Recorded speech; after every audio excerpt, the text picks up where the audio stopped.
Jarl stood up. You would not be so tired if you had fought in the spirit. Shaking his head.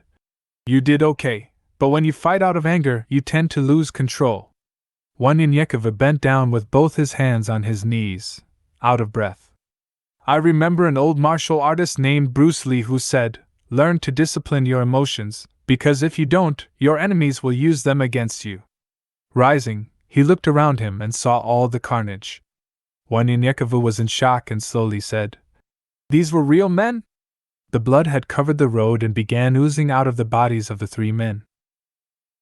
One Inyekova, still in shock, vomited. Jarl looked at One Inyekova with a straight face. Kill or be killed. There is no more time for tests. See the world for what it is.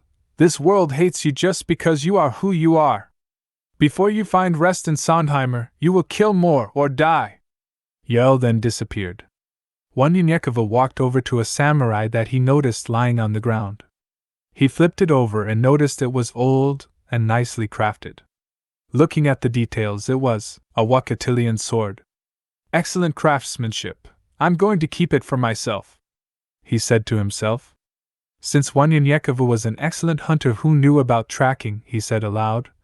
Those other men probably ran back to their camp. If I stay on the road, they will find me. But if I leave the road, it will not be easy to track me. One Inyekova decided to re-step in their tracks until he found a place to hide until they passed.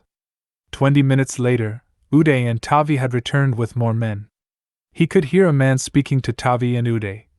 How is it a child has defeated my brother? Tavi nervously said. This child just threw some kind of object, and it hit him dead in the middle of his forehead, killing him instantly. One Inyekova waited for 10 minutes and headed south toward Sondheimer. He found himself in what might have been a sugarcane field, for there was sugarcane growing wild in some spots. He stopped for a minute and rested as he cut off a piece of sugarcane. As he ate it, he heard the men, but he could tell there were not as many as before. They must have split up. He stood on his knees and waited for a while before moving on. There was a road ahead, and One Inyekova got low, stuck his head out of the field, and looked in both directions. Reading an old street sign, he could tell he was on the corner of Parr Road 1131 and Parker Road. He waited a while longer, staying low, trying to rush to the other side. One Inyekova felt 2 presence, one of compassion and the other of hostility. Just then, like a flash of light, he saw Mletsi anointing his hands and laying them on him in a vision. You have the gift to search a man's heart.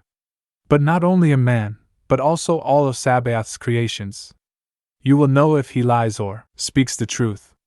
Then he returned to the present. Before he got to the other side of the road, Uday and Tavi were shouting.